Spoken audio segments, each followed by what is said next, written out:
پڑھا تھا کہ نماز کو اللہ جل شانہ نے پڑھنے کا حکم نہیں دیا، نماز کو قائم کرنے کا حکم دیا۔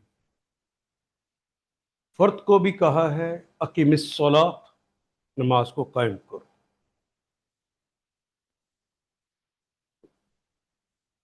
اجتماع کو بھی کہا ہے اقیم الصلاۃ، نماز کو قائم کرو۔ ان کے بارے میں گفتگو کرتے ہوئے بھی کہا ہے یقیمون الصلاۃ، عورتوں کے بارے میں بھی کہا ہے یقیمن الصلاۃ، وہ عورتیں نمازوں کو قائم کرتی، تو نماز تو قائم کرنے کے لیے، ورنہ نماز پڑھنے کے صلو الصلاۃ کا لفظ آنا چاہیے تھا، اقیم کا نہیں آنا چاہیے، تو نماز کو قائم کرنا ہے۔ تو کل ہم نے پڑھا کہ نماز کو قائم کیا جاتا ہے اگر نماز کو اوقات کے اندر پڑھ لیا جائے، جو وقت اللہ نے طے کر دیے ہیں ان اوقات کے اندر ان کو پڑھا جائے۔ کتاب موقوت علیکم، اللہ کا حکم ہے کہ یہ وقت مقررہ پر پڑھنے کے لیے فرض کی گئی ہے۔ تو چاہتے اللہ یہ ہے، دنیا میں آپ مختلف فیلڈز کے اندر کام کر رہے ہیں، گھر کے اندر ہیں، گھر کے باہر ہیں، دفتر میں، کھیت میں، کہاں بھی ہیں، نماز کا وقت ہو جائے تو باقی سارے کام الغا ہو جائے، بند، وقت ہو گیا ہے۔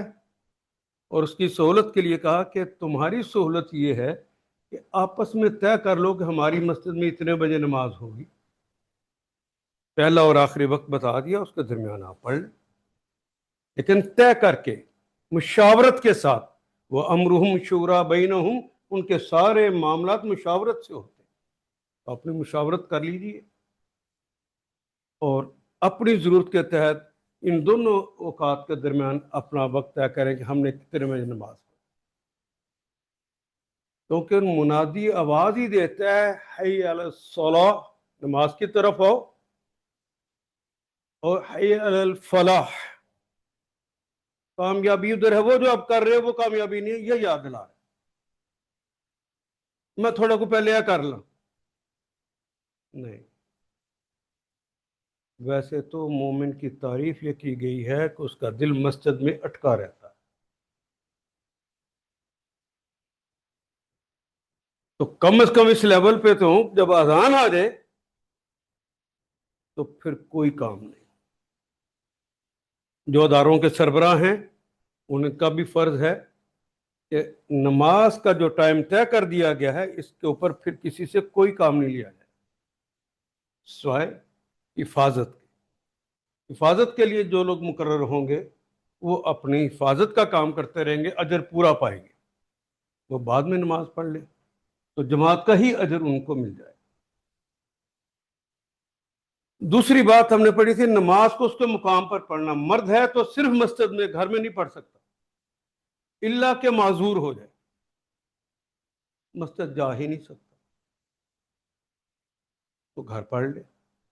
یہ جو 25 یا 27 گنا نماز کا زیادہ یا کم ہونے کا معاملہ ہے، یہ مسجد کے اندر آپ نے جماعت کے ساتھ پڑھی ہے تو 27 گنا اجر زیادہ ہو جائے گا، اور اکیلے پڑھی ہے 27 گنا کم ہو جائے گا۔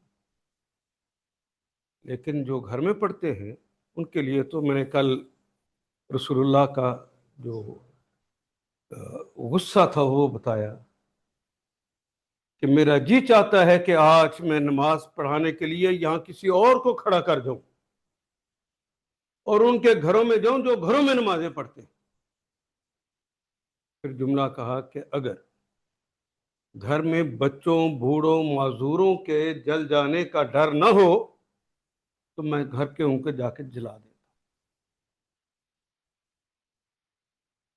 تو جو بھی آدمی کام کر رہا ہو اس کا دل ہونا چاہیے کہ میرے رب کی طرف سے بلاوا آنے والا ہے، میں نے ابھی جانا ہے، اس کی تیاری کر لے اور چلا جائے۔ اس وقت تک بے شک کام کرتا رہے، لیکن اذان ہو جائے تو اس کے بعد کوئی کام نہیں۔ وَذَرُوا الْبَيْعَ، ہر طرح کا کاروبار روک دو، یہ ہم نہیں کرتے. کیا حکم ہے جی؟ وزر البیع، ہر طرح کا کاروبار اب روک جانا چاہیے. اب دربار میں آنے کا وقت، دربار میں آ کے اللہ سے کچھ باتیں کرتے، کچھ گفتگو کرتے، کچھ راز و نیاز کرتے، چپ کے اس سے باتیں کرتے ہیں جس طرح محبوب سے کی جاتی. اور اگر اللہ کو ابھی محبوب کا درجہ نہیں دیا تو اپنے ایمان کی خیر مناؤ. اللہ کا تو مقام ہی بہت بڑا. دل کے اندر رسول اللہ کی محبت موجود نہ ہو، بے شک اطاعت کر رہے ہیں، ایمان ہے ہی نہیں. یہ جزو لازم ہے. اور اللہ سے محبت نہ ہو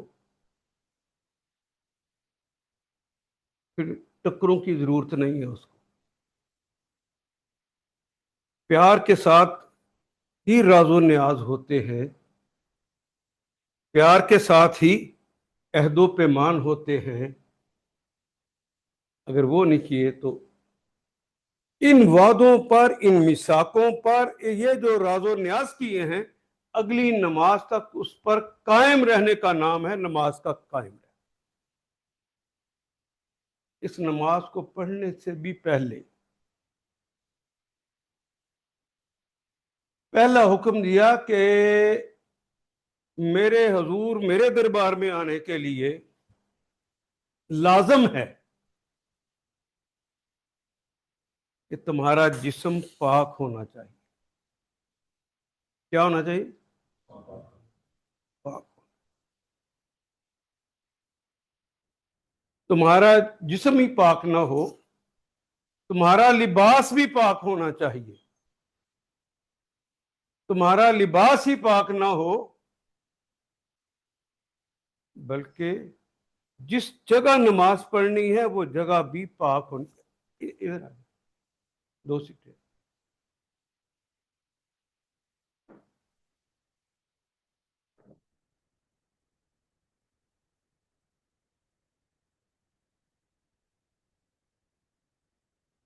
نالائق استاد کی ایک خوبی ہوتی ہے، پتا کیا نشانی کیا آنا چاہیے؟ اس کا طالب علم اس کے فرنٹ پاس آ کے بیٹھنا گوارا ہی نہیں کرتا. تو ثابت کر دے بڑا ہی نالائق ہے بھائی. ہیں جی؟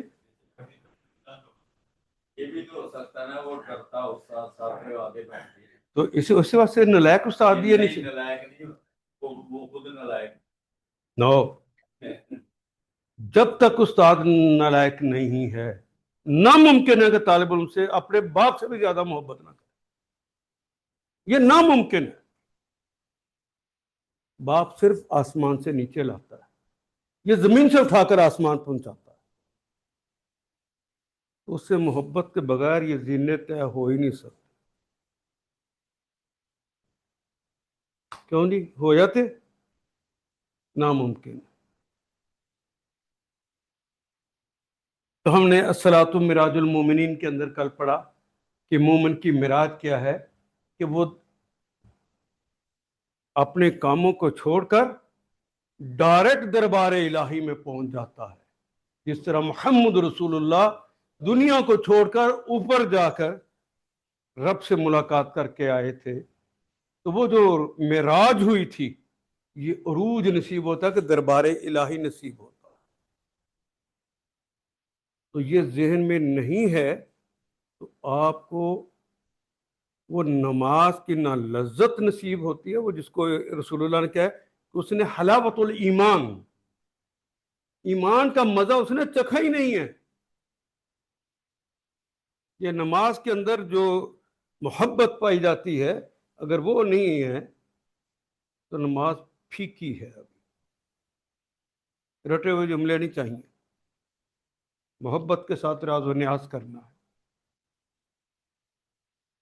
اور اللہ سے باتیں ہوئی تھی نا، ان باتوں پہ رسول اللہ بھی قائم رہے، اور آج ہم نے دنیا کے اندر بھی قائم رہنا ہے انہی باتوں پر جو نماز کے اندر کہیں. اس لیے کہا صلاۃ مراج علم نہیں ابھی گزری.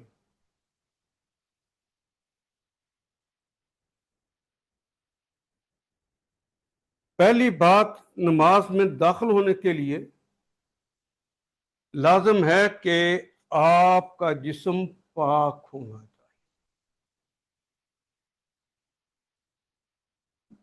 دو ہی چیزیں بتائی ہیں. حالت جنابت میں ہو تو غسل کر لو. حالت جنابت نہیں ہے تو اگر وضو ویسے ٹوٹا ہوا ہے، مراد یہ ہے کہ اذا خرج شیء من احد السبیلین، پیشاب یا پخانے کے راستے سے اگر کوئی چیز خارج ہوئی ہے تو ابھی آپ پاک نہیں ہیں، وضو کر. اور پانی نہیں ہے تو چاہے حالت جنابت ہے، چاہے ویسے وضو ٹوٹا ہوا ہے، صرف پاک مٹی پہ ہاتھ رکھ کے مسح کر آپ کا وضو ہو گیا. وضو دماغ کی حاضری کا نام ہے، دماغی طور پہ حاضر ہونے کا نام ہے. پاک ہونا چاہیے.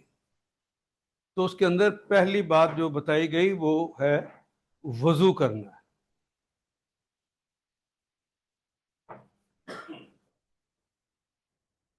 ادھر آ جاؤ.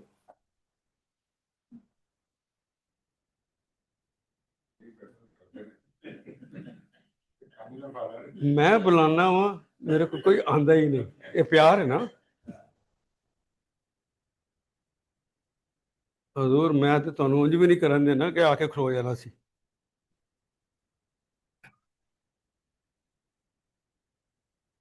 وضو کے لیے کہا کہ سب سے پہلے بسم اللہ الرحمن الرحیم پڑھ کے ہاتھ دھونے، اور ہاتھ دھوتے ہوئے ذہن میں یہ بات رہے کہ پروردگار عالم، یہ ہاتھ تو آپ نے دیے تھے نیکی کا کام کرنے کے، ان ہاتھوں سے بسا اوقات برے کام بھی ہو گئے. تیرے حکم سے ہٹ کر جو کام کیا جائے وہ باطل ہوتا ہے، وہ پلید ہوتا ہے. یہ ہاتھ تو پلید ہو گئے. تیرے حبیب نے بتایا کہ پانی کے ساتھ اگر دھو لو تو یہ پاک ہو جاتے ہیں، میں اس لیے دھو رہا ہوں. میں آپ سے وعدہ کرتا ہوں کہ اس کے بعد میں ان ہاتھوں سے برائی کا کوئی کام نہیں کروں گا. کیا وعدہ کرنا ہے جی؟ یہ پانی سے دھویا اس لیے ہے کہ حبیب نے کہا ہے کہ نجاست دھل جاتی ہے اور صاف اور پاک ہو جاتا ہے. میں صاف اور پاک ہونے کے لیے رب کائنات یہ ہاتھ دھو رہا ہوں. آپ سے وعدہ کرتا ہوں ان ہاتھوں سے صرف نیکی کا کام لوں گا، برے کام اس سے نہیں کروں گا. اور ہر وہ چیز بری ہے جسے آپ منع کر، ہر وہ چیز بری ہے جسے آپ منع کر دیں، ہر وہ چیز اچھی ہے جس کا آپ حکم دیں.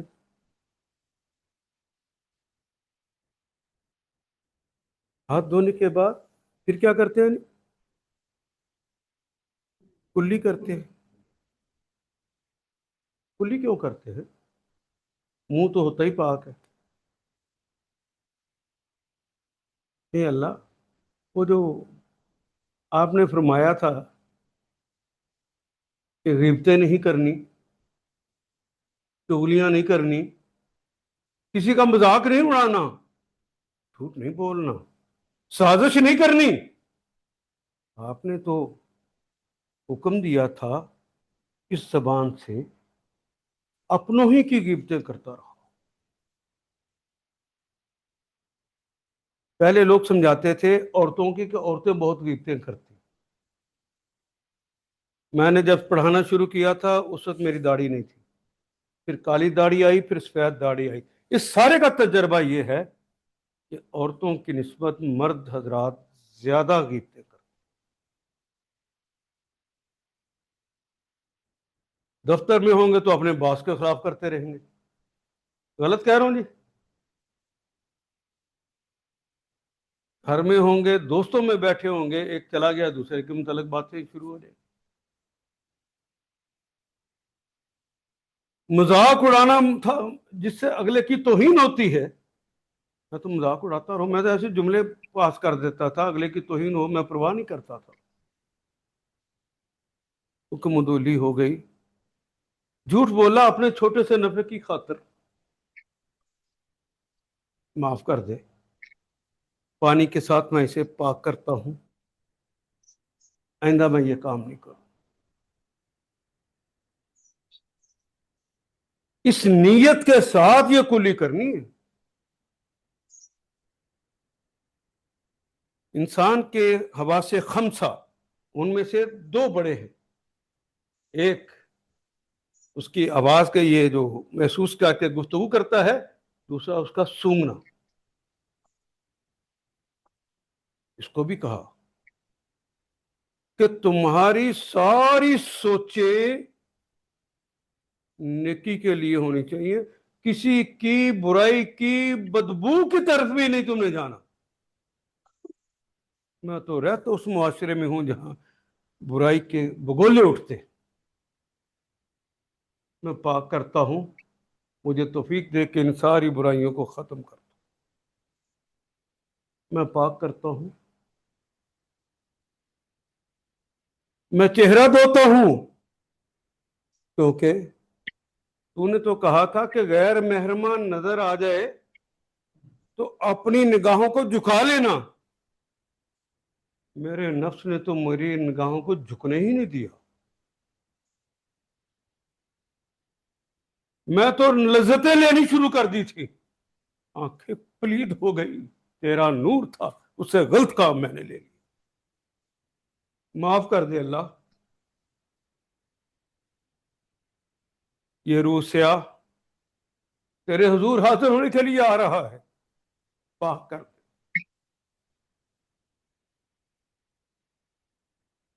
پھر آپ سر پہ مسح کرتے، کونیوں تک دھونے، کیونکہ سارے عمل اتنے حصوں کو بھی ید کہتے ہیں عربی زبان میں، اور یہاں سے لے کر یہاں تک کو بھی ید کہا جاتا ہے۔ پھر قرآن کے اندر اللہ نے کہا کہ اتنے ہی نہیں، تمہارے کاموں کے اندر یہاں تک جو چیزیں استعمال ہو رہی ہیں، پہلے اس کو روکو، مرافق تک لے کر آؤ، اس جگہ تک کو مرافق ہے، یہ جو کونی ہے یہ مرفق ہے، یہاں تک تم نے دھونا، یہ دھو لو۔ کوئی کام، کوئی آرڈر، کوئی تحریر جو نازیبا ہو، بری ہو، وہ اخلاق باختہ ہو، یا اللہ وہ کام میں نہیں کرتا۔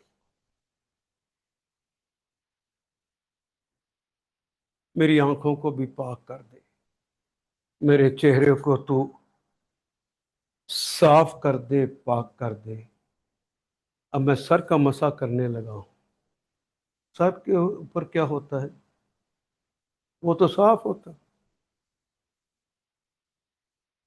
لیکن میرے سر کے اندر جو گندے خیالات ہیں وہاں تک نہیں پہنچ سکتا، لیکن میں علامتاً مسح کرتا ہوں، انہیں پاک کرتا ہوں، یا اللہ تو اندر سے نکال دے۔ تو نے کہا ہے نا کہ جو رحم کے رشتے ہیں ان سے جڑ کر رہو۔ کیا کہا ہے جی اللہ میاں نے؟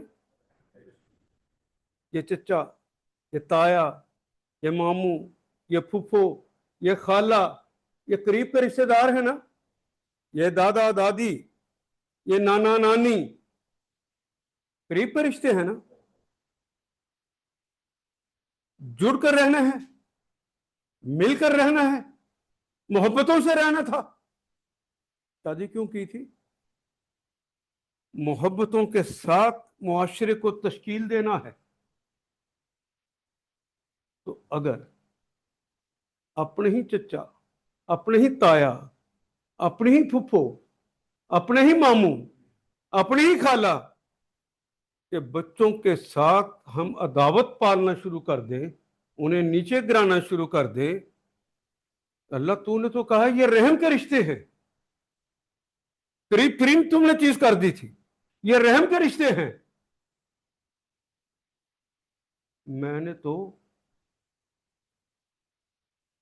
تیرے حکم کو اس طرح بھلایا ہے کہ میری زبان میں ان کے لیے رحم کا رشتہ کا معاملہ ختم ہو چکا ہے. ہم کہیں لکھتے بھی نہیں، ہمارا دانشور بھی نہیں لکھتا کہ یہ رحم کے رشتے ہیں. ہمیں تو سکھایا گیا یہ جو محاورے ہوتے ہیں یہ کوئی دانشور نہیں بناتا. کسی قوم کا صدیوں کا عمل کسی محاورے کو تشکیل دیتا ہے، صدیوں کا عمل. میرے صدیوں کا عمل کہتا ہے کہ یہ رحم کے رشتے نہیں ہیں، یہ شریکہ برادری ہے. کیا میں اور آپ انہیں شریکہ برادری نہیں کہتے؟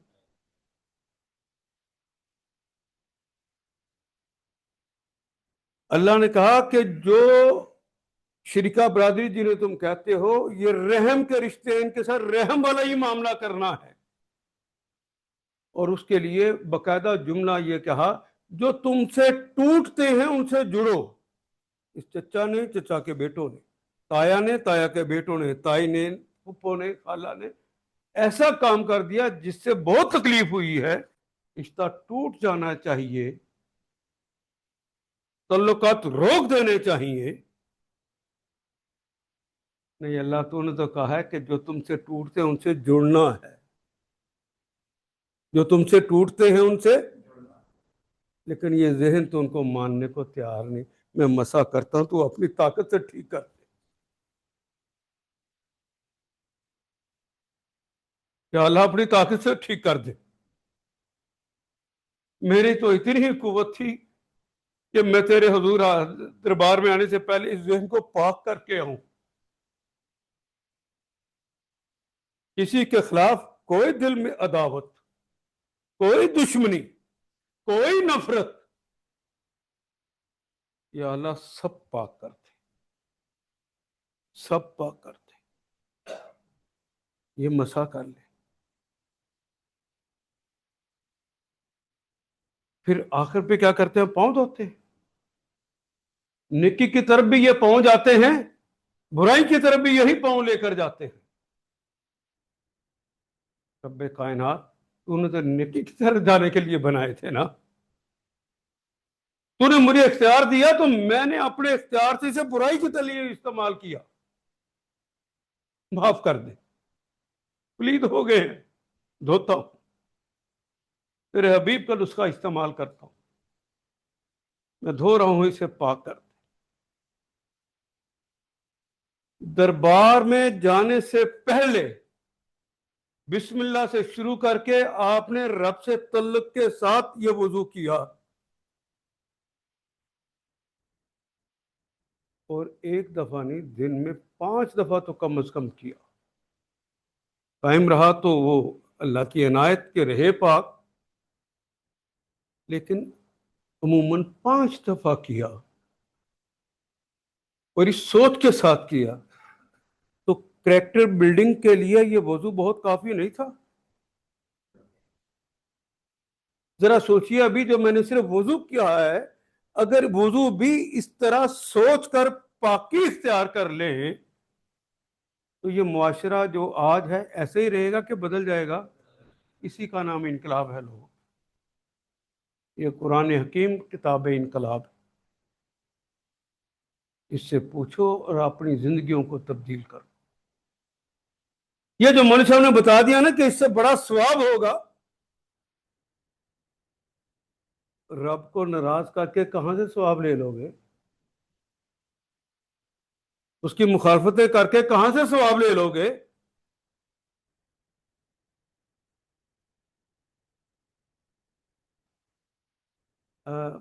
پتہ نہیں میں سمجھا سکا ہوں کہ نہیں یہ بات. جی، تو آج کے بعد وضو میں تبدیلی آئے گی کہ نہیں آئے گی؟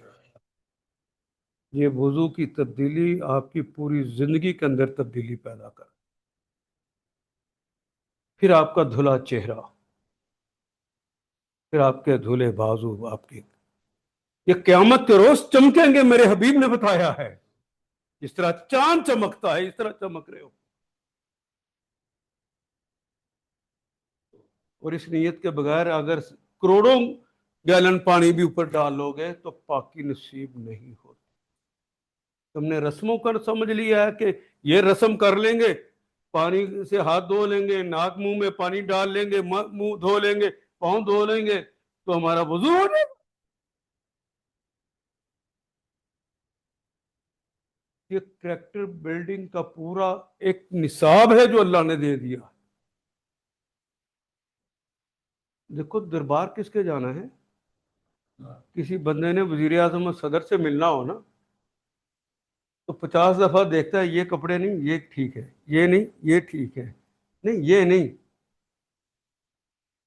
ٹائی کون سی لگانی ہے، 50 ٹائیاں تبدیل کر لیتا ہے۔ اور یہ دربار تو شہنشاہ عالم کا۔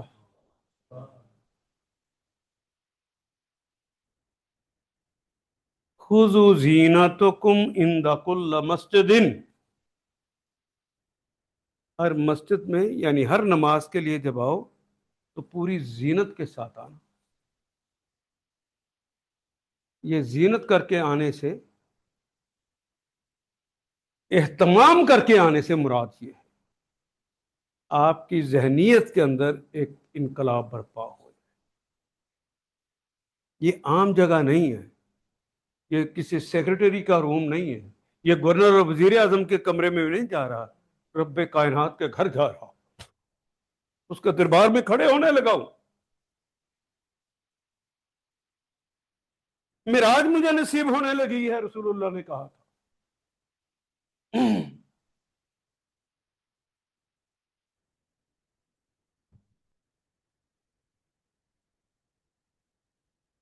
پھر جب مسجد یہ آپ نے وضو کر لیا، جسم پاک کر لیا، تو آپ کا لباس بھی تو پاک ہونا چاہیے نا۔ یہ لباس جو خریدا گیا ہے، رشوت کے پیسوں کا ہو، وہ فراڈ کے پیسوں کا ہو، وہ دھوکہ دہی سے پیسے کمائے گئے ہوں، من غش فلیس منا، جس نے دھوکہ دہی کی وہ ہم میں سے ہے ہی نہیں، رسول اللہ اسے اپنا مانے ہی نہ۔ مسلمانوں کی سب میں شامل نہ ہونے دے، وہ دربار الہی میں آئے گا؟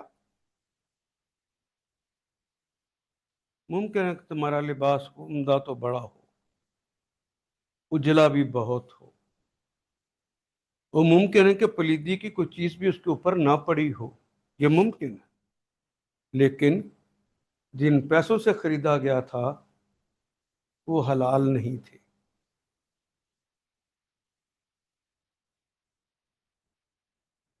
تو دربار میں جانے کے اہل ہیں؟ ابھی دربار میں جانے کے اہل نہیں۔ اپنا کوئی فاخرہ لباس نہیں کہا۔ خذوا زینتکم عند کل مسجد کے اندر یہ ہے کہ یہ جو پاکی ہے یہ تمہیں زینت بخشتی، یہ پاکی ہے جو زینت بخشتی ہے۔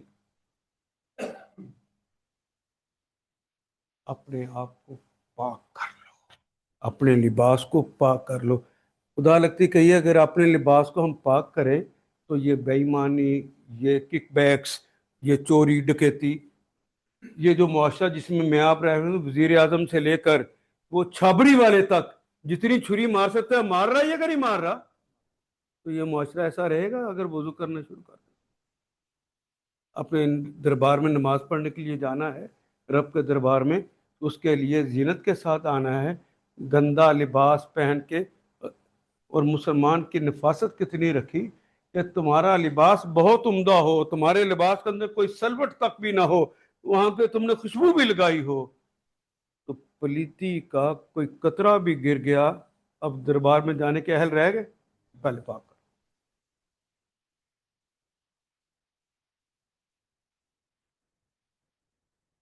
ہم حصی جو پلیدیاں ہیں اس کا تھوڑا بہت خیال کر لیتے ہیں،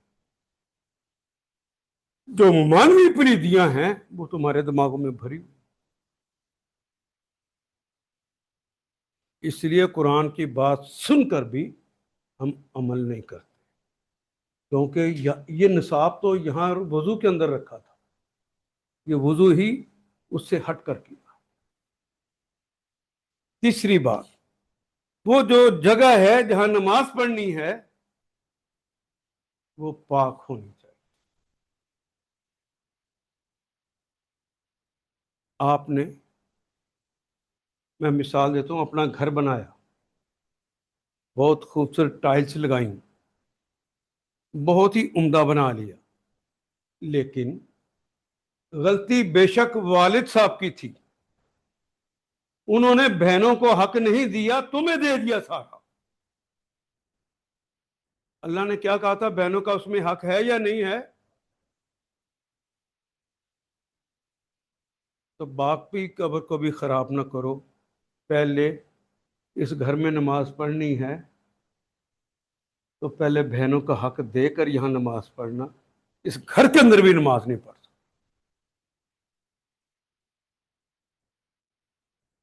پتہ نہیں میں بات سمجھا سکا ہوں کہ نہیں؟ اللہ کی عبادت کے علاوہ کسی اور مقصد کے لیے اگر مسجد بنی ہے تو کہا اس مسجد کو گرا دو۔ مسجد ضرار کو گرا دیا گیا تھا اللہ کے حکم سے، جی یاد ہے نا؟ اللہ کی مخالفت کر کے اگر کوئی مرکز بنایا گیا ہے، اللہ کا گھر بنایا گیا ہے، گرا دو۔ استطاعت نہیں رکھتے تو ذہنی طور پر اس کے لیے تیار تو ضرور۔ یہ مساجد کس کے گھر ہیں؟ مجھے پھر نہیں سمجھ آیا۔ نہیں آپ نہیں نا کہہ رہے، اس لیے میں اتنی دیر تک کہتا رہوں۔ یہ مساجد کس کے گھر ہیں؟ اللہ کے گھر ہیں، تمہارے باپ کے گھر نہیں ہیں کہ تمہاری مرضی چلے۔ کس کے گھر ہیں؟ اللہ کے۔ اور رسول اللہ نے اسے کعبہ کی بیٹیاں کہا ہے۔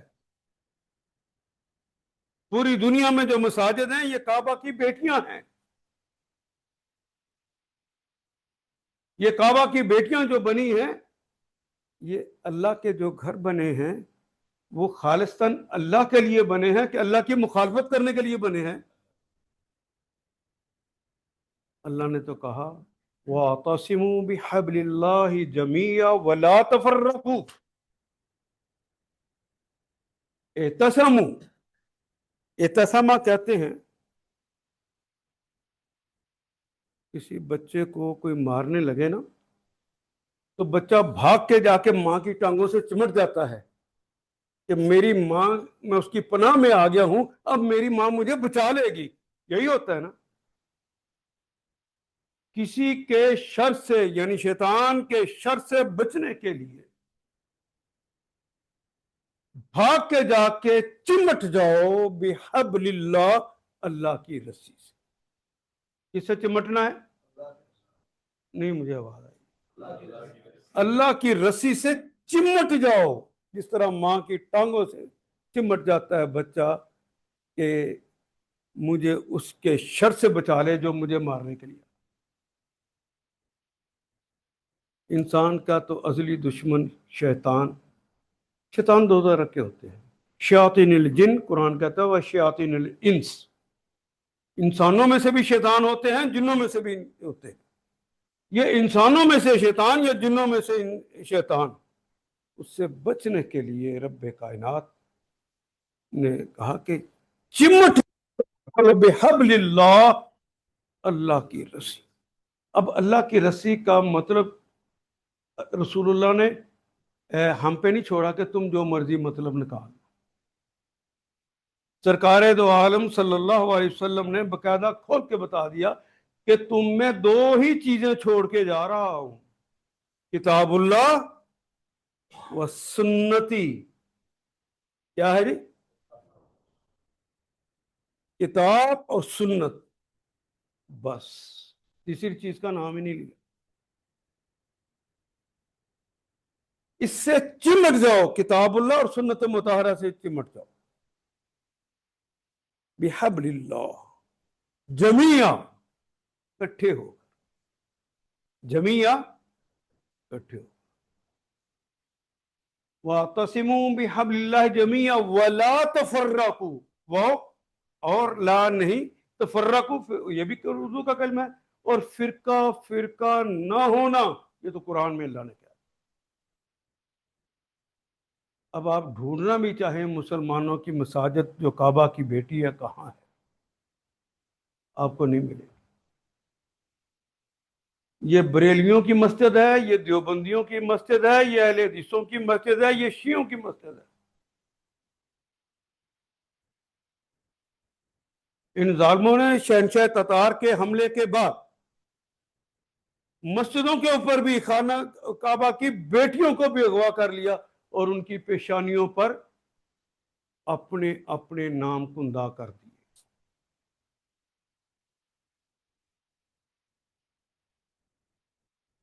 اللہ کا حکم ہو تو اس کی مخالفت میں ہم اس حد تک چلے جائیں تو اللہ کا گھر کہاں سے ملے گا پھر؟ میں اور کچھ نہیں کر سکتا تو یہ تو کر سکتا ہوں، اپنے دل کو تفرقے سے پاک کر کے اپنے آپ کو کتاب اللہ اور سنت مطہرہ سے جوڑ دوں۔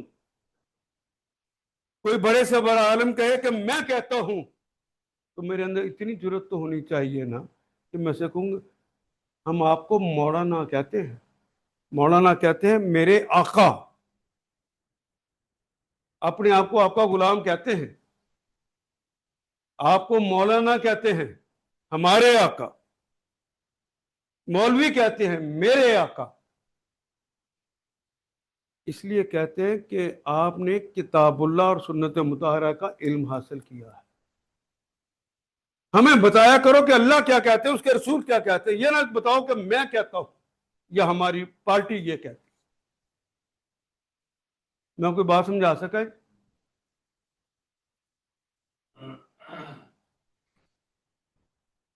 وَاعْتَصِمُوا بِحَبْلِ اللَّهِ جَمِيعًا وَلَا تَفَرَّقُوا، اللہ کے حکم کے خلاف آپ نے مسجد بنا لی فرقے کی بنیاد پر، پاک ہو گئی کہ پلید ہو گئی؟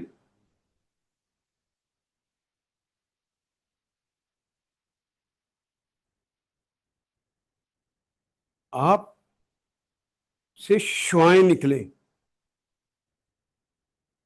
آپ کا نور پھیلنا چاہیے، فرقہ واریت دم توڑ دے۔ دشمن تو چاہتا ہے کہ ہم فرقوں میں بٹے رہیں۔ آپ واشنگٹن لائبریری میں چلے جائیں تو بہت بڑا حال جو ہے سنی اسلام، اس کے آگے لکھا ہے بریلوی اسلام اور دیوبندی اسلام۔ وہ بہت بڑا حال ختم ہوتا ہے تو آگے آتا ہے اہل حدیث اسلام، ودن دا بریکٹ وہابی اسلام، شیعہ اسلام۔ ہمارے مالکیوں کا اسلام، شافیوں کا اسلام، حنفیوں کا اسلام۔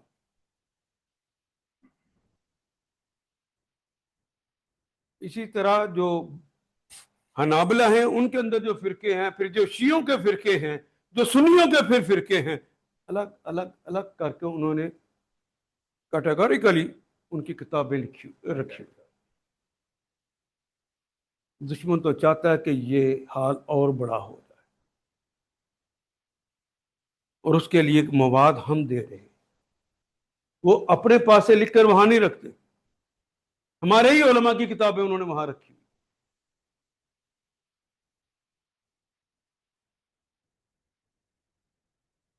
میں نماز کا ترجمے سے پہلے آپ کو اس کے لیے تیار کرنا چاہتا ہوں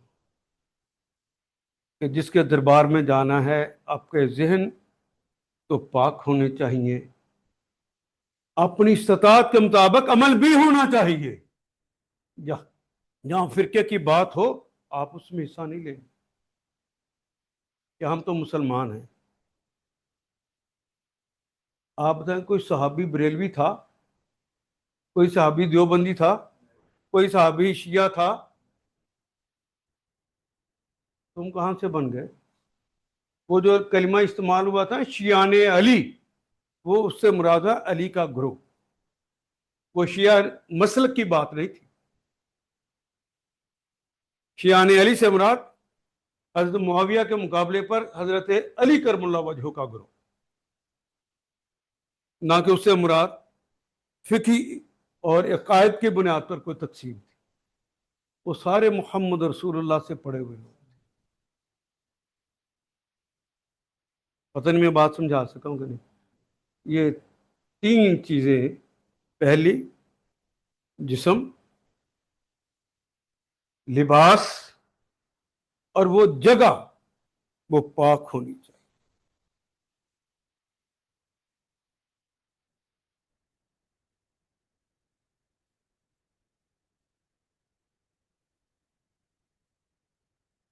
تو یہ تین چیزیں ہیں جی. نماز کو اس کے وقت پہ پڑھنا، کل کا پورا لے کے، نماز کو اس کے مقام پر پڑھنا، مرد ہے تو مسجد میں، عورت ہے تو گھر میں.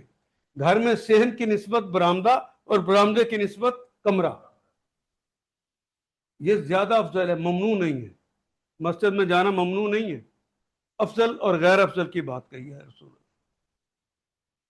دربار الہی میں کھڑے ہو کے کیے گئے عہد و پیمان اور میثاق، اگلی نماز تک اس پر قائم رہنا.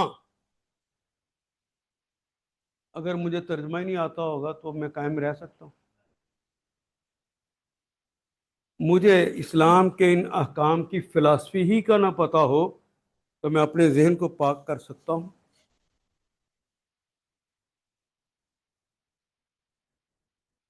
اگلی سلائڈ پہ جانے سے پہلے میں رکتا ہوں.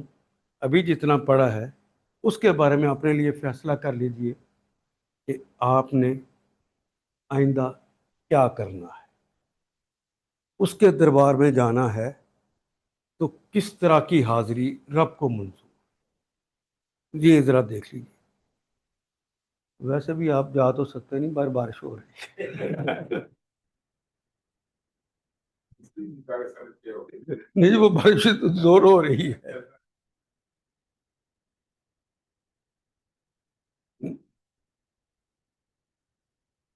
نیکسٹ سلائڈ جی.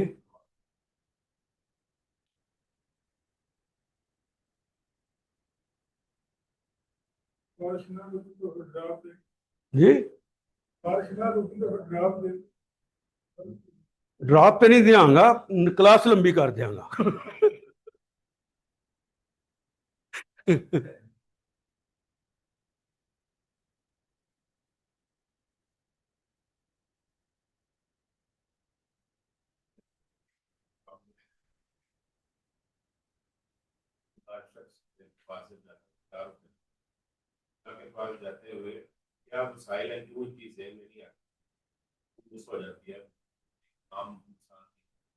ہم نے رسموں کو دین سمجھ لیا. ہم نے سمجھا ہاتھ دھویا، کلی کی نہ کیا، یہ رسم ادا ہو گئی تو میرا وضو ہو گیا. میں نے جسم کو دیکھا ہی نہیں کہ میں نے پیسے کہاں سے لیے تھے، کہاں سے آ گئے. میرے لباس کی بناوٹ جو اسلام نے کہا یہ ساتر ہے، ساتر ہونا چاہیے نا. کیا میرا لباس باقی ساتر ہے؟ نیک کمائی کا بھی ہو اور ساتر نہ ہو. مثال آپ نے دیکھا ہوگا کہ جن کے گھر کا کوئی بچہ یورپ میں، امریکہ میں، باہر دنیا کے کسی ملک میں رہ کے آ جاتا ہے تو وہ موٹر سائیکل پر آپ کی ان گلیوں میں پھر رہا ہوتا ہے. اس نے شارٹ پہنی ہوتی ہے گرمیوں میں، یہاں تک ننگے ہیں نا. محمد رسول اللہ صلی اللہ علیہ وسلم نے ارشاد فرمایا ناف سے لے کر گھٹنوں تک یہ سطر ہے مرد کا. کیا ہے؟ سطر ہے مرد کا. اگر اس نے پرواہ نہیں کی اور اس کے گھٹنے ننگے ہیں، بلکہ جو وہ بیٹھتا ہے تو وہ یہاں تک آ جاتے ہیں، ایسا ہی ہے نا. سرکار نے کہا کہ بالکل اس طرح ہے جس طرح وہ الف ننگا ہو.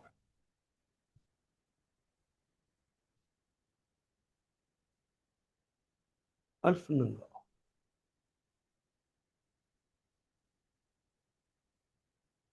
ہمارے اسلاف نے اپنے لباس کے حوالے سے کیا کیا خوبصورت اسوے چھوڑے. حضرت ابو سعید خدری رضی اللہ تعالیٰ عنہ کو حضرت عمر فاروق نے ایک علاقے کا گورنر بنایا، ان کے خلاف شکایت کر دی لوگوں نے کہ مغرب کے بعد ہم کاموں سے تھک تھکا کے آتے ہیں، تو پھر مغرب کی نماز پڑھ کے کوئی سوال پوچھنا ہوتا ہے، کوئی بات کرنی ہوتی ہے، تو گورنر صاحب بھاگ کے گھر چلے جاتے ہیں، ہمارے پاس بیٹھتے نہیں، کئی بار کہا ہے تب بھی نہیں مانتے۔ تو مدینہ میں یہ شکایت پہنچ، حضرت عمر وہاں پہنچ گئے، یمن میں آ کے کہا اتنی دور کہ سعید یہ بتاؤ کہ مغرب کے بعد تمہارے متعلق شکایت ہے کہ تم بیٹھ کے لوگوں کی باتیں نہیں سنتے۔ تو انہوں نے کہا کہ حضور یہ معاملہ جو ہے یہ میرا اور میرے اللہ کا ہے، آپ اس کے بارے میں گرفت نہ کریں، یہ میرے اور پردہ ہے، اس کو ایز اٹ از رہنے دیں۔ تو امیر المومنین نے کہا کہ جب آدمی اجتماعی امور کا ذمہ دار ہو جاتا ہے تو اس کا کوئی پردہ نہیں ہوتا، وہ پبلک ہوتا ہے، تجھے بتانا پڑے گا۔ تو انہوں نے کہا گورنر ہے، اپنے گورنروں کو بھی ذہن میں رکھ لیں۔ حضرت سعید خدری فرماتے ہیں کہ امیر المومنین، میرے پاس اور میری اہلیہ کے پاس ایک ہی چادر ہے جو ہم باندھ کے نماز پڑھتے ہیں، ہم نے گھر میں گڑھا کھودا ہوا ہے، اس میں پانی بھرا ہوا ہے، جب میں نماز کے لیے باہر آتا ہوں تو اس چادر کو باندھ کے آ جاتا ہوں، میری اہلیہ اتنی دیر اس گھڑے میں رہتی۔ تو مغرب کا وقت چونکہ تھوڑا ہوتا ہے، اس لیے میں جلدی چاہتا ہوں تاکہ وہ بھی ان ٹائم اپنی نماز پڑھ۔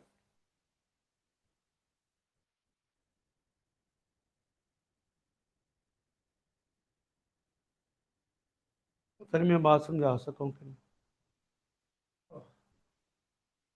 یہ تھا وہ وضو جو وہ کرتے تھے، یہ تھی وہ نماز جس کی وہ تیاری کر کے آتے، وہ گورنر ہے علاقے کا، پورے یمن کا گورنر ہے۔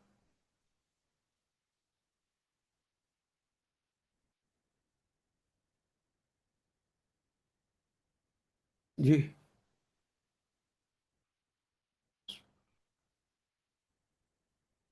سب سے پہلے جب نماز میں جاتے ہیں کیا کہتے ہیں؟ نہیں، تکبیرہ تحریمہ، بسم اللہ الرحمن الرحیم کہہ کے اللہ اکبر کہتے ہیں، ایسے ہی ہے نہیں؟ اللہ اکبر، جی نہیں، اللہ اکبر، اللہ کا کلمہ بھی ہماری زبان کا کلمہ ہے، اکبر بھی ہم اردو میں نام بھی رکھتے ہیں، جانتے ہیں، بڑے کو کہتے ہیں، کبیر بڑا ہے، اکبر سب سے بڑا ہے۔ جتنے کلمات عربی زبان میں افعلا کے وزن پہ آ جاتے ہیں، کس وزن پہ نہیں؟ افعلا، اکبارا، جتنے کلمات بھی افعلا کے وزن پہ آتے ہیں، اس کے اندر سب سے زیادہ کے معنی خود بخود شامل ہو جاتے ہیں۔ اللہ بڑا نہیں ہے، اللہ اللہ بڑا نہیں ہے، اللہ سب سے بڑا ہے، جو سوچ سکتے ہو اس سے بھی بڑا ہے، اللہ سب سے بڑا۔ اس کائنات کی ہر چیز کو چھوڑ کر پھر اس کے دربار میں گئے ہو نا، تو اللہ اکبر، اللہ سب سے بڑا ہے، بڑوں سے ڈرتے ہیں، بڑوں کا کہنا مانتے ہیں، ایسا ہی ہے۔ جو اللہ اکبر کی جست لگاتا ہے، کہتے ہیں اللہ سب سے بڑا ہے، تو پھر اس کو کس کا کہنا ماننا ہے؟ جی، اس کو پھر کس سے ڈرنا ہے؟ اللہ ہی سے کہ صرف اللہ سے؟ اللہ ہی سے ڈرنا ہے، پھر اللہ کے علاوہ تو محلے کے گنڈے سے کیوں ڈرتے؟ پٹواری سے کیوں ڈرتے؟ تھانے دار سے کیوں ڈرتے؟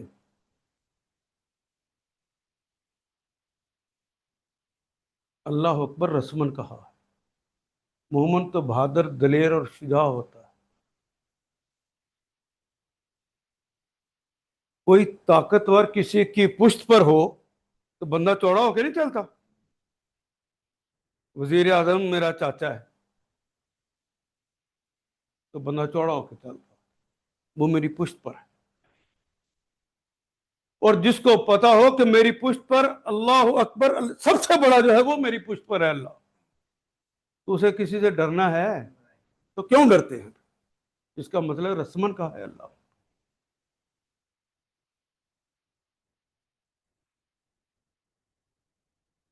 کیوں ڈرے ہیں؟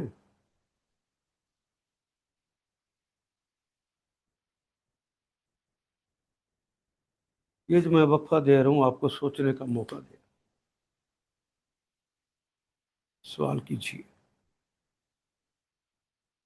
یا کہیں کہ آپ غلط کہتے ہیں، ہم نہیں ڈرتے؟ ڈرتے ہیں یا نہیں ڈرتے لوگوں سے؟ کہنا بھی غیروں کا مانتے ہیں، اللہ کا نہیں مانتے۔ مسجد میں بیٹھ کے بھی غیر اللہ کی بات ہو کے آپ کو بریلوی دیوبندی بنایا جاتا ہے، اس کو مان جاتے ہیں۔ رب کہتا ہے کہ ولا تفرقوا، وہ نہیں مان، مسجد میں بیٹھ کر۔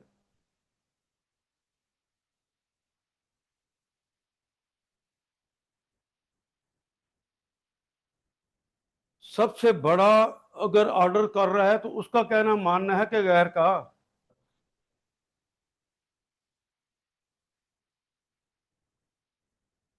لباس ساتر ہونا چاہیے۔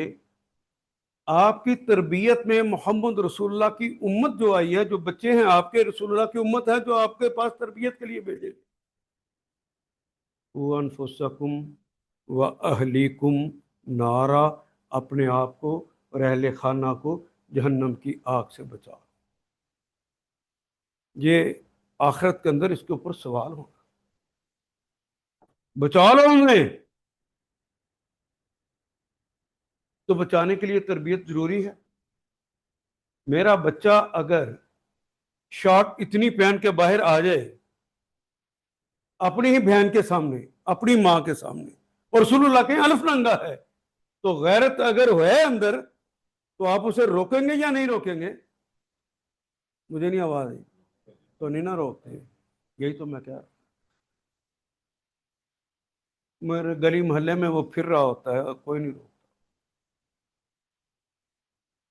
میری اپنی بیٹی گھر سے سلیو لیس پہن کے باہر نکلے تو عورت کے لیے تو سطر کہا تھا، یہاں پر ہاتھ، پھر یہاں پہ ہاتھ رکھ کے کہا اس سے، ان ہاتھوں کے علاوہ اور اتنے چہرے کے علاوہ پوری کی پوری وہ سطر ہے، اسے ڈھانپنا ہے۔ عورت پوری کی، اورا کا کلمہ ہی عربی میں کہتے ہیں ڈھانپنے والی چیز، جس کو ڈھانپ کے رکھا، وہ اللہ کے حکم کے بغیر منہ کھول کے باہر اس طرح آ جاتی ہے، یا اپنی شلوار کو ہی اوپر تک لے جاتی ہے، اس کی پنڈلیاں نظر آ رہی ہو، وہ ساتر لباس میں باہر گئی ہے جی؟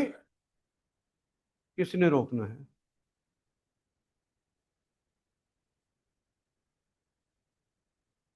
کس نے روکنا ہے؟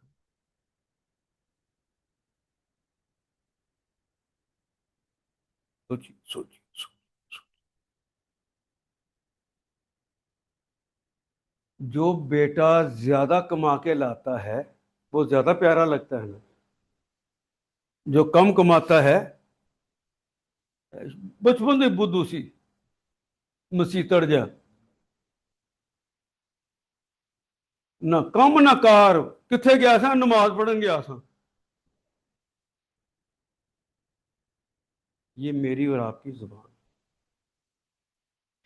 اللہ کا حکم تھا کہ تم نے، الکاسب حبیب اللہ، کمانے والا تو اللہ کا محبوب ہوتا ہے، لیکن کمانے کے ذرائع بھی بتا دیے اور لگانے کے بھی ذرائع بتا دیے کہ کس طرح تم نے کمانا ہے اور کس طرح تم نے لگانا ہے. ان ذرائع سے ہٹ کر کوئی کمائی کرتا ہو تو وہ بچہ محبوب ہونا چاہیے کہ مغضوب ہونا چاہیے؟ ہمیں تو پیارا لگتا. آپ سوچئے صرف وضو کریے اور اللہ اکبر تک کمائے ہیں تو کتنی تبدیلیاں انسان میں آ جاتی. میں چاہتا ہوں کہ آپ کے اندر یہ تبدیلی یہ سب تبدیلی آ. اگر آپ چاہیں تو میں ثنا شروع کر دوں. اگر آپ چاہیں تھک گئے ہیں تو سوالات کر لیں. دونوں باتیں ہیں. میں چونکہ پڑھاتا ہوں مجھے پتا ہے کہ کتنا وقت لے لینا چاہیے. سوالات کا وقفہ میں کر دیتا ہوں. سوالات کیجئے. بہت ساری باتیں ایسی ہیں میں نے کہی جو زندگی میں ہو سکتا ہے کہ پہلے نہ سنی. اپنی عبادت کو ہم نے رسول اللہ کا رنگ دینا ہے. کس کا رنگ دینا ہے؟ رسول اللہ کا. جو میرے آقا کہہ دیں، جو میرے اللہ جل شان و ارشاد فرما دے، اپنی عبادات کو ویسے کر.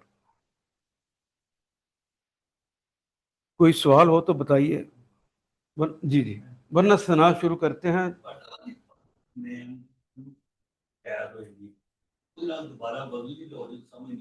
لاجک یہ ہے کہ بنیادی طور پہ آپ کو دربار الہی میں ذہنی طور پر تیار کر کے لے کے آنا ہے. روٹین میٹر اور ہوتا ہے. اگر دربار عام ہو تو آپ بازار میں سبزی گئے ہیں، اس کے دربار میں گئے ہیں، گوشت لینے گئے ہیں، فلان سے ملنے گئے ہیں، اس کی ضرورت نہیں تھی بہت زیادہ اہتمام کی. لیکن یہ اہتمام پیدا کرنا ہے کہ اس کے دربار میں جانا ہے تو پاکی کا پورا خیال رکھنا ہے. کوئی یہ پاکی ظاہری پاکی نہیں ہوتی، صرف یہ مانوی پاکی.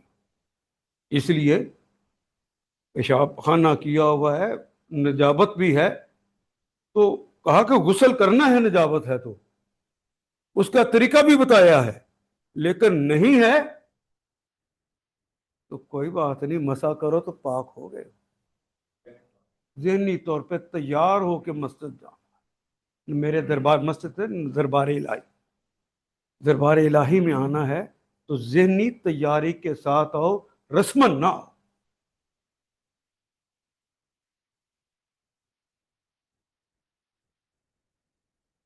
اچھا، مسجد میں آگے جو پہلے ہم نوافل پڑھتے ہیں،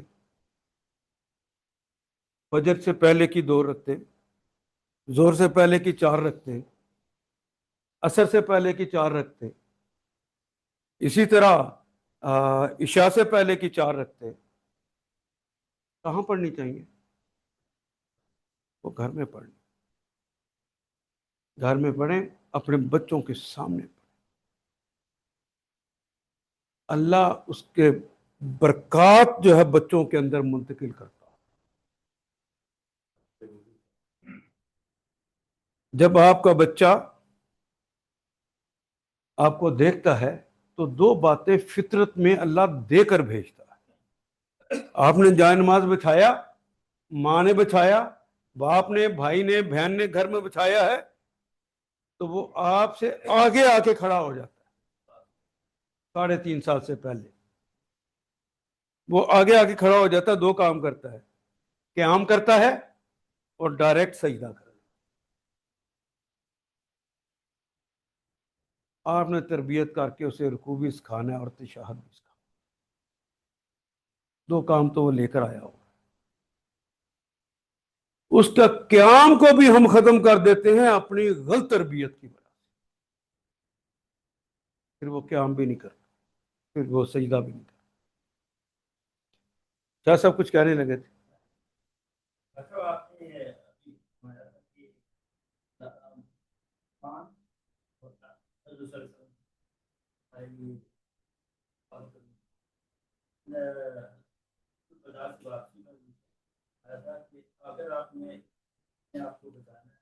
تو میں قرآن اور آپ کے درمیان کا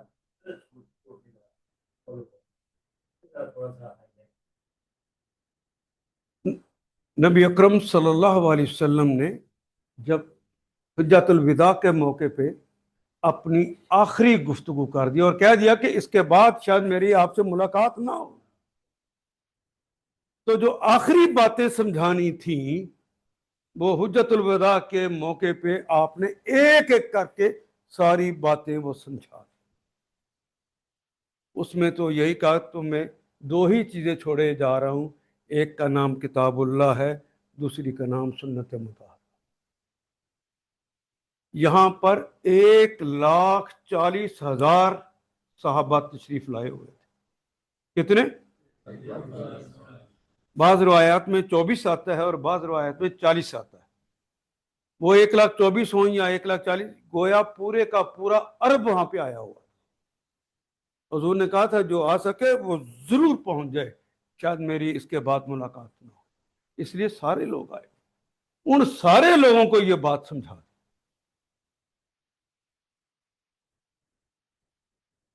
پھر جب لوگ وہاں سے اپنے ختم ہو گیا معاملات تو وہاں سے اپنے اپنے گھروں کو چلے گئے حج کر کے۔ کوئی مشرق چلا گیا، کوئی مغرب چلا گیا، کوئی شمال چلا گیا، کوئی جنوب چلا گیا۔ نبی محترم نے تو مدینے کی طرف آنا تھا نا، تو یہاں پہ تو چند لوگ جو صرف مدینے کے تھے وہ تھے۔ اگر کوئی دین کے حوالے سے بات بتانی ہوتی تو حجۃ الوداع کے موقع پہ بتانی تھی کہ بعد میں، اور کہہ چکے ہیں کہ شاید اس کے بعد میری ملاقات نہ ہو۔ غدیر کے موقع پہ جب واپس جا رہے تھے تو مدینے ہی کے وہ لوگ تھے جو مکہ میں کبھی حضور سے دشمنی کرتے تھے، اور پھر نبی صلی اللہ علیہ وسلم کی رحمت کے صدقے میں انہیں ایمان نصیب ہو گیا۔ جبریل امین نے رسول امین کو بتا دیا تھا کہ ایک دن آئے گا یہی لوگ یہ آپ کے نواسے کو شہید کریں گے، اس کے خاندان سمیت ان کو شہید کر دیا جائے۔ حضور بڑے حیران ہوئے، واقعی یہ لوگ جو مجھ پر ایمان لائے ہیں وہ میرے ہی نواسے کو شہید کر دیں۔ پھر جبریل امین نے کہا یہ وہ ریت ہے جس کے اوپر حسین کا خون گرے گا۔ وہ ریت آپ نے اپنی اہلیہ کے حوالے کر دی اور انہیں کہا کہ اسے ایک شیشے میں بند رکھو، اور یہ جملہ انہی کی روایت ہے کہ حضور نے کہا کہ جس دن یہ ریت سرخ ہو جائے سمجھ لینا میرا حسین شہید ہو گیا۔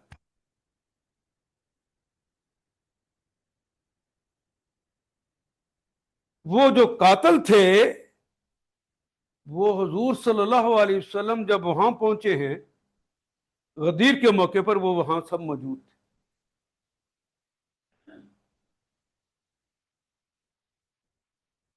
اور وہاں پہ آپ نے، وہ تو اللہ نے بتایا تھا، اس لیے وہاں پہ ان سے جو لوگ جنہوں نے مستقبل میں قتل کرنا تھا انہی کو کہا جا رہا تھا کہ اللہ سے ڈرنا، تقوا اللہ، اللہ سے ڈرنا۔ میں تمہیں کتاب اللہ اور اپنی اطرت کے حوالے سے ڈراتا ہوں، ان کے ساتھ جڑتے رہنا۔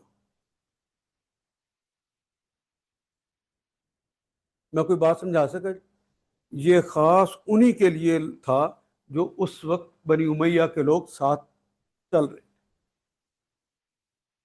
ان کو یہ حکم دیا جاتا کہ اس میری، اور قرابت بھی کا لفظ استعمال ہو سکتا تھا۔ اطرا کا مطلب رشتہ دار نہیں ہوتے، اطرا کہتے ہیں عزت کو، یہ میرے گھر والے میری عزت ہیں، انہیں پامال نہ کرنا۔ یہ ان کو سمجھایا جا رہا دین کے حوالے سے. وہ بات آخری حجت الوداع کے موقع پہ آپ کیا ہے جو پوری قوم کو کہنی تھی، ملت کو کہنی، وہاں پہ یہ بات ان قاتلوں کو کہی جا رہی ہے جنہوں نے مستقبل میں یہ حرکت کرنی.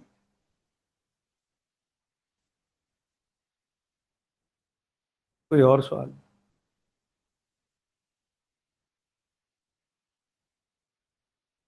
پھر ہم فرقہ ہوتے ہیں نا، تو پھر اپنے فرقے کے عقائد کی طرف کھینچ کھینچ کے حدیثوں کو لے کر.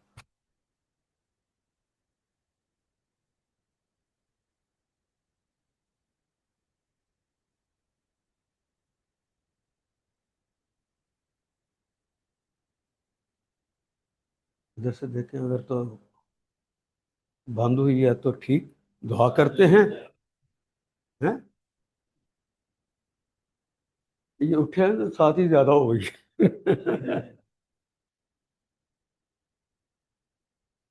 ہاں جی، وہ تو ثنا. کوئی سوال نہیں ہے تو میں ثنا شروع کروں جی.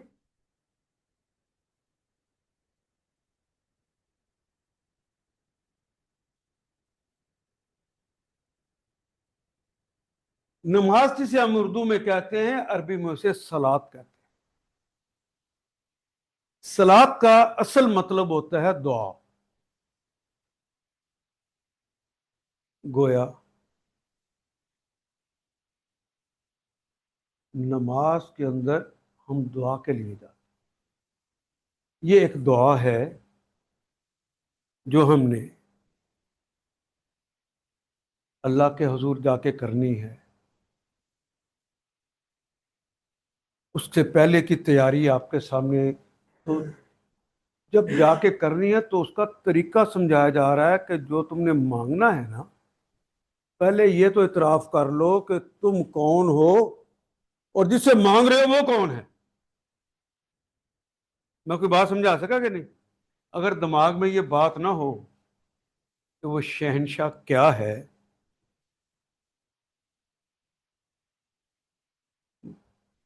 وزیر اعظم تو پاکستان میں بے شمار گزرے ہیں. تاریخ کے اندر سربراہ مملکت کا نام اگر آئے تو ابوبکر کے مقابلے پہ کسی کو رکھ سکتے ہو؟ گئے گزرے دور کے اندر بھی عمر بن عبدالعزیز آگے ہیں، ان کے مقابلے پہ کسی کو رکھ سکتے.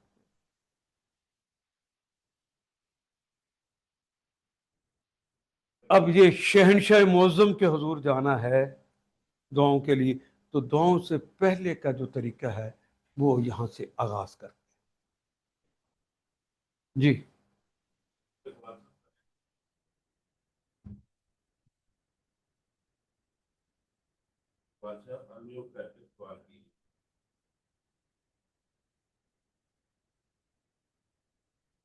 ظفر اقبال سانگے تھے.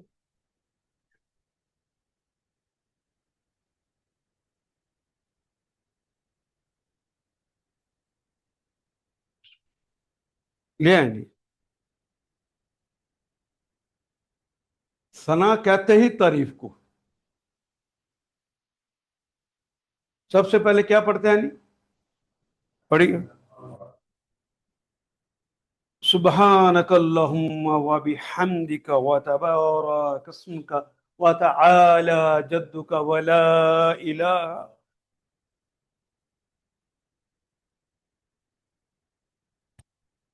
سبحانک، یہ کلمہ سبحانک، یہ سبحان پلس کاف سے مل کر بنا. سبحان پلس یہ تو آپ نے پڑھا کہ کلمے کے آخر پہ کا، کی، کما، قوم، کنہ لگ جائے تو یہ مخاطب کی علامت ہوتا ہے. کا لگے گا تو مخاطب مذکر ہوتا ہے، کی لگے تو مخاطبہ ہوتا ہے. دو آ جائیں، دو مخاطب ہو تو کما آتا ہے، مذکر ہوں یا مؤنث. اگر دو سے زائد ہوں تو کم کا لفظ لکھا جاتا ہے، اور دو سے زائد اگر مؤنث ہو تو کنہ، کنہ کا آئے گا. یہ کاف کے اوپر زبر ہے، سبحانک، آپ علامت مخاطب ہے۔ سبحان کا کلمہ بھی ویسے تو آپ تسبیح روز کرتے ہیں، سبحان اللہ سبحان اللہ سبحان، یہ رسمن کر رہے ہیں۔ دیکھیے کہ میں نے منہ سے سبحان کہا ہے، اس سے مراد کیا ہے، میں نے اس سے کیا فائدہ لینا ہے، اپنی تربیت کیسے کر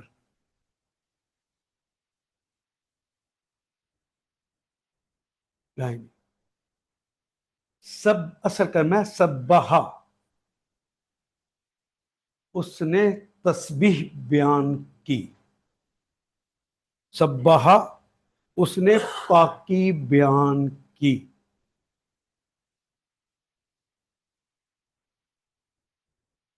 جی، پاکی بیان کرنے سے مراد کیا ہے؟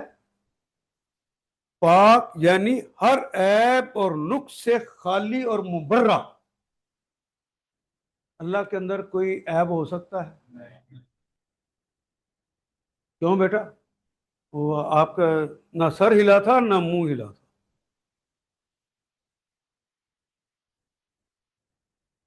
سبحان پاک ہے، کس چیز سے پاک ہے؟ ہر عیب، ہر کمزوری، ہر نقص سے پاک ہے۔ اللہ کے اندر کوئی عیب نہیں، کوئی نقص نہیں، کوئی کمی نہیں، ان ساری چیزوں سے اللہ پاک ہے۔ یہ آپ نے کہنا ہے، صرف سبح نے کہا، سبح بھی کہتے تھے بہت زیادہ پاکی کے معنی۔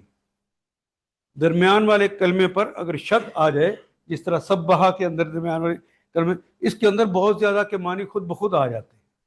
جس طرح ایک کلمہ قاتل، اس نے قتل کیا، اور جب درمیان والے کلمے پہ شد آ جاتی نا، قتلا، تو اس نے اس کے ٹکڑے ٹکڑے کر دیے، شدت آ جاتی۔ حببا اس نے بہت زیادہ محبوب بنا دیا۔ اسی طرح یہ کلمہ سبح بھی نہیں آیا۔ نیکسٹ، اسبح میں تسبیح بیان کرتا ہوں، میں پاکی بیان کرتا ہوں۔ سبحان، سبح پلس الف اور نون، دیکھیے دوڑ نہیں لانی۔ سبحان کیا ہے جی؟ مجھے نہیں آواز آئی۔ اللہ میاں نے کتاب اللہ کے اندر جتنے کلمات بھی ہیں ان کو مختلف اوزان میں بیان کیا ہوا ہے، ان وزن کی وجہ سے ہی اس کے معنی بنتے۔ دنیا بھر کی زبانوں میں شاعری جو ہوتی ہے، آپ کہتے ہیں نا کہ اس کا وزن ٹھیک ہے اور اس کا وزن خراب ہے، شاعری میں بھی تو جو اوزان بنتے ہیں، جو سنسکرت ہم برے صغیر میں تھی، اس میں سرگم تھی، سارے گاما پادانی نہیں۔ عرب جس پہ شاعری کرتے ہیں وہ فعول، فعولت، فعولات، وہ اس پر کرتے ہیں۔ انہیں میں سے ایک وزن ہے فعلان۔ کیا نام وزن ہے؟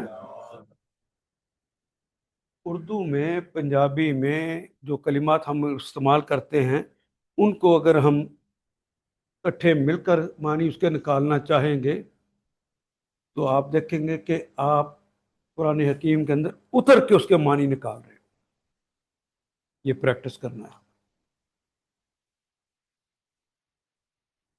سبحان نہیں، سارے کہیں گے فلان، فلان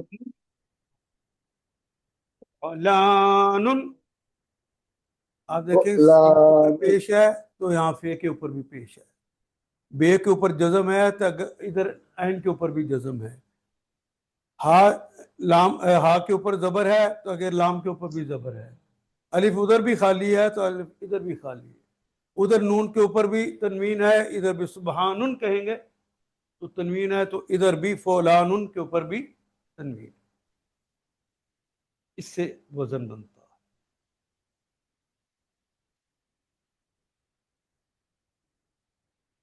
ایک یہ ہے کہ میں آپ کو اس کے معنی بتا دوں، ایک ہے کہ آپ معنی بنائیں تاکہ پورے قرآن حکیم میں جب اس وزن پہ آ جائے کلمہ تو آپ اس کے معنی ٹھیک ٹھیک کر سکیں.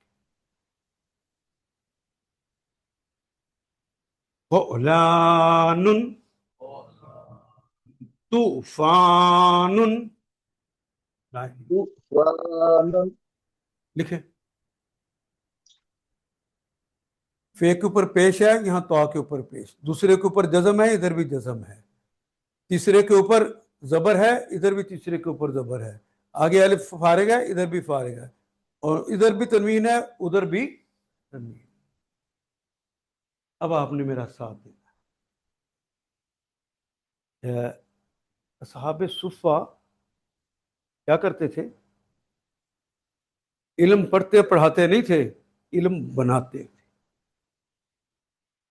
ہم ان کی سنت کو ادا کرتے ہیں، ہم علم بنائیں گے. دیکھیے اللہ تعالی ہمیں توفیق دے. کیوں نہیں طوفان کسے کہتے ہیں؟ کوئی صاحب مجھے شیئر کریں گے؟ طوفان تیزی سے کچھ چیز آئے تو اس میں پانی اعتراض نہیں ہے، ہوا ہے یا پانی ہے.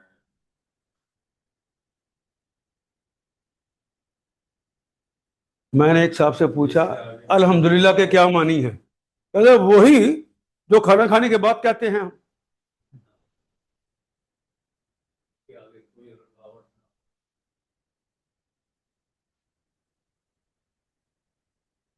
طوفان، جب ہوا چل رہی ہوتی ہے تو ہم کیا کہتے ہیں جی؟ اچھا جتنے گونگے ہوں گے نا، جتنے لوگ گونگے ہوں گے وہ بہرے بھی ہوتے ہیں. یہ میں غلط کہا ہے؟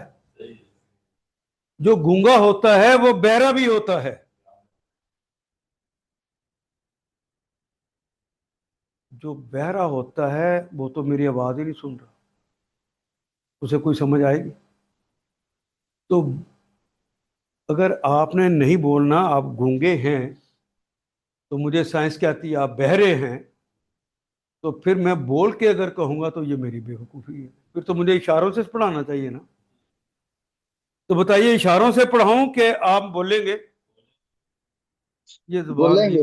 آدھی شیطان کی زبان ہے، چگلیاں کرنے، غیبتیں کرنے، مذاق اڑانے کی بجائے اور اس پہ لگائے. اگر آپ بولیں گے تو معنی آپ کے اندر اتر.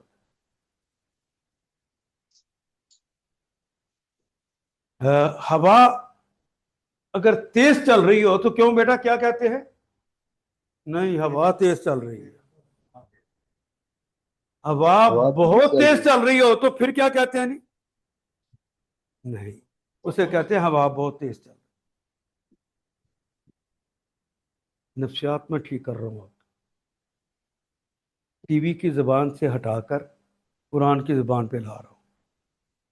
جنرلائز کر کے گفتگو کرنا یہ ٹی وی سکھاتا ہے. میں تو ایسی گل کی تھی مینوں کوئی پکڑ بھی نہیں سکتا میں گل بھی کیا ہے.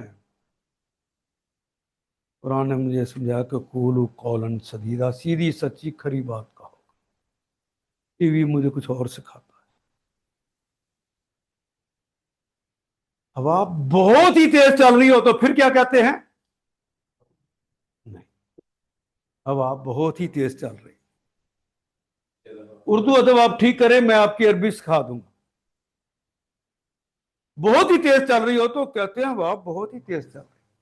ہوا کے اندر جوش، قوت، ولولہ اور بڑھ جائے، ہوا کے اندر جوش، قوت، ولولہ اتنا بڑھ جائے کہ زمین پر پڑی ہوئی مٹی، ریت اور کاغذ اور مختلف چیزیں جو زمین پر گری ہوتی ہیں ان کو بھی ساتھ اٹھا کر چلے، تو پھر کہتے ہیں نہیں آندھی آ. آندھی. اسے ہم آندھی کہتے ہیں. ڈاکٹر صاحب کی آواز وہاں سے آ گئی ہے، اسے آندھی کہتے ہیں. اس آندھی کے اندر بھی جوش قوت ولولہ اور بڑھ جائے،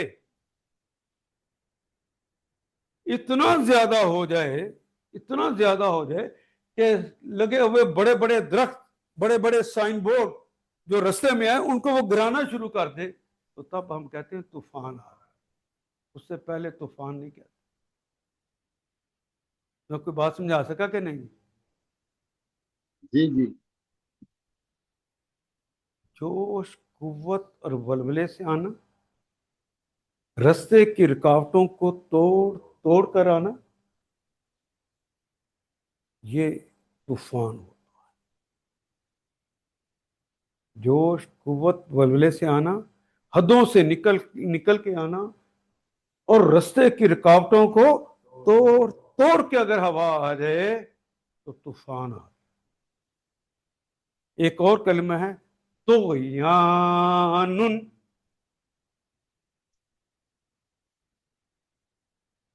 لے آئیں طغیان۔ ندی نالے میں پانی بہہ رہا ہو تو ہم کہتے ہیں پانی بہہ رہا، پانی تیز بہہ رہا ہو تو ہم کہتے ہیں پانی تیز بہہ رہا ہے، پانی بہت تیز بہہ رہا ہو، اس میں جوش قوت ولولہ بڑھ جائے تو ہم کہتے ہیں پانی بہت تیز بہہ رہا ہے، بہت ہی تیز ہو تو ہم کہتے ہیں بہت ہی تیز بہہ رہا ہے۔ یہی ہماری زبان ہے۔ لیکن اس کے اندر جوش قوت ولولہ اتنا بڑھ جائے کہ اپنے دونوں کناروں سے اچھل کر باہر آئے، اس کے اندر جوش قوت ولولہ اتنا آ جائے، آگے جو بند باندھے گئے ان بندوں کو بھی توڑ ڈالے، پھر کہتے ہیں طغیان ہے۔ کوئی بات سمجھا سکا جی؟ ہم کہتے ہیں طغیانی آ گئی۔ طغیان، طغیان، سبحان، گویا سبحان، طغیان، طوفان۔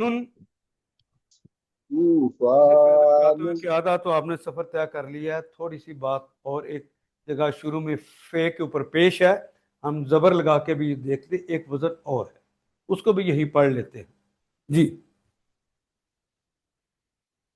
یہیں پر ختم کر دیا؟ نہیں، وہ پہلے میں سرا ہے، چلو اس کو ہم کر لیتے ہیں۔ جوش قوت ولولے سے کسی چیز کا آنا، اپنی حدوں سے نکل کر آنا، اور رستے کی رکاوٹوں کو توڑ کے آنا۔ جب ہم کہتے ہیں اسی وزن پر فعلان، سبحان، وہی وزن ہے نا؟ ہم اللہ کی پاکی اتنی قوت سے بیان کرتے ہیں کہ جوش قوت اور ولولے سے حدوں سے نکل کر اور رسے کی رکاوٹوں کو توڑ کر۔ آپ دیکھیے واقعی اس طرح آپ اللہ کی پاکی بیان کرتے؟ نہیں ایسے نہیں کرتے۔ رسمن کرتے؟ میں مثال دیتا ہوں۔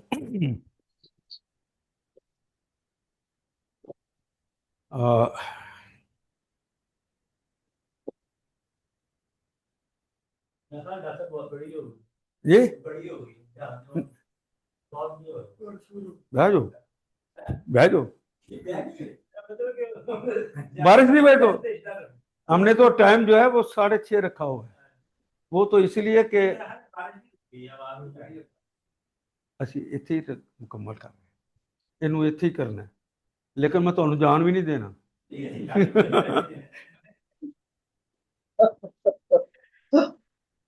دیکھیں نا رسماں نہیں، جتنے دین دی گل ہوئے گی تے نال لنگر شریف ہوئے گا۔ یہ بندہ ہی کسی اور طرح دا ہے۔ بسم اللہ الرحمن الرحیم۔ اللہ نے ہماری زندگی گزارنے کے لیے ایک نظام دیا۔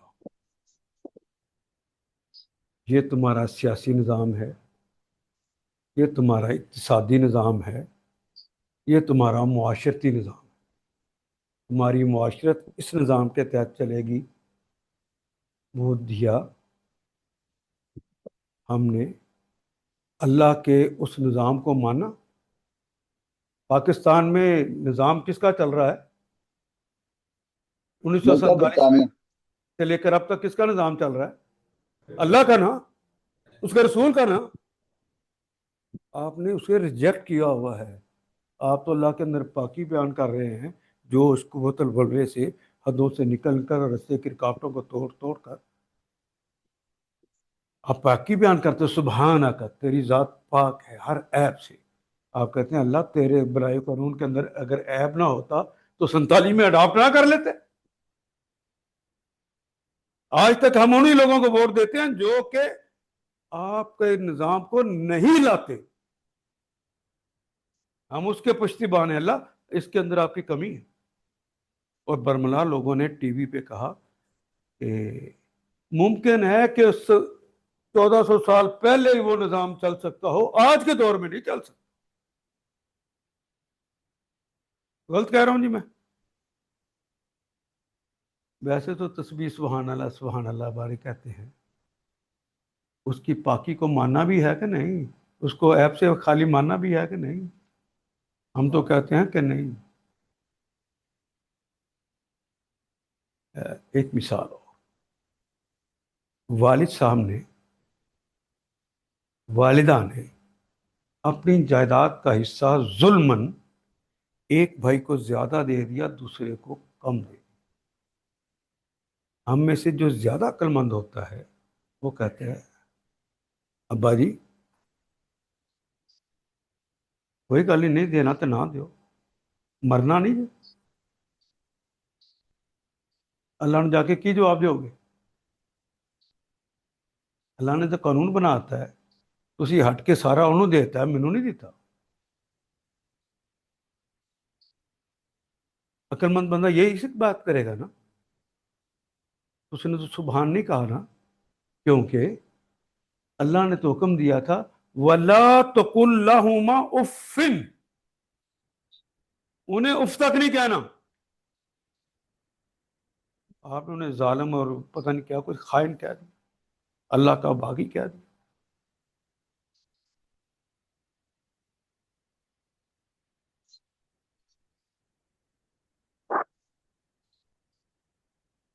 وہی جگہ ایسی. میں ایک اور روز کی مثال دیتا ہوں. محمد رسول اللہ صلی اللہ علیہ وسلم نے فرمایا کہ تمہیں بڑا بھی غصہ آ جائے نا تو منہ پہ تھپڑ نہ مارا، کہیں اور مارو، منہ پہ نہ مارا. ہمیں بیوی پہ غصہ آ جائے تو سب سے پہلے تھپڑ کہاں مارتے ہیں؟ کوئی وجہ بتا دیں.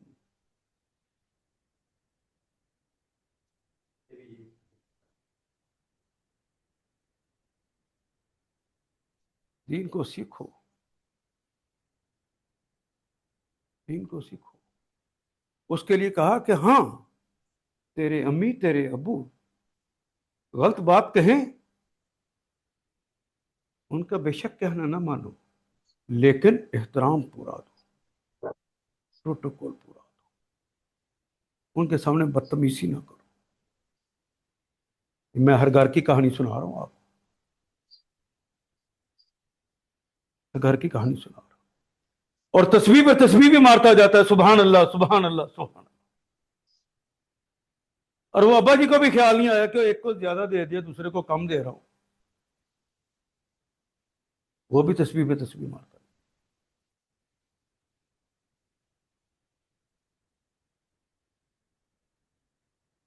اگر جتنا آج پڑھا ہے اس پر عمل کر لیں تو زندگی خوبصورت ہو جائے گی کہ نہیں؟ ہو جائے گی. اور بیٹا جب تک تم نہیں نا بولو گے میں نے بھی نہیں چھوڑنا. آپ تو تھوڑے ہیں، کلاس میں 100 بچہ بھی ہو تو ایک بچہ بھی میرا ساتھ نہ دے رہا ہو تو میں اس کے سرہانے کھڑا ہوتا ہوں، اس کے پاس آ جاتا ہوں. یار تو بولا ہوگا، مجھے آواز نہیں آئی، اب دوبارہ مجھے کہہ لے.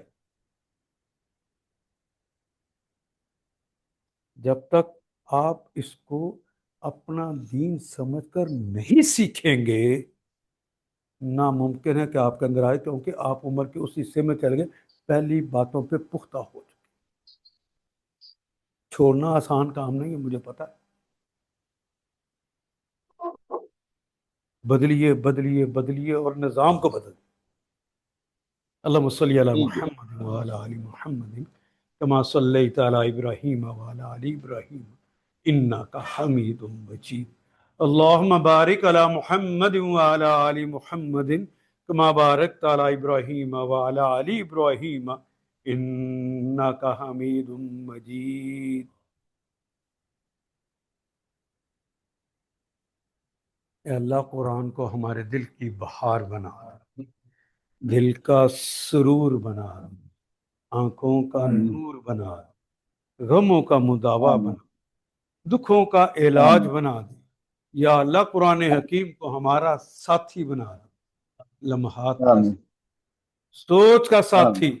ساری زندگی کا آمین. ساتھی بنا دے، وقت عیش آمین. کا ساتھی بنا دے، وقت عیش آمین. کا بھی ساتھی بنا دے. یا اللہ قرآن حکیم کو آمین. ہمارے لیے شفا بنا دے، اور قرآن حکیم کو ہمارے لیے شفاعت کرنے والا بنا دے.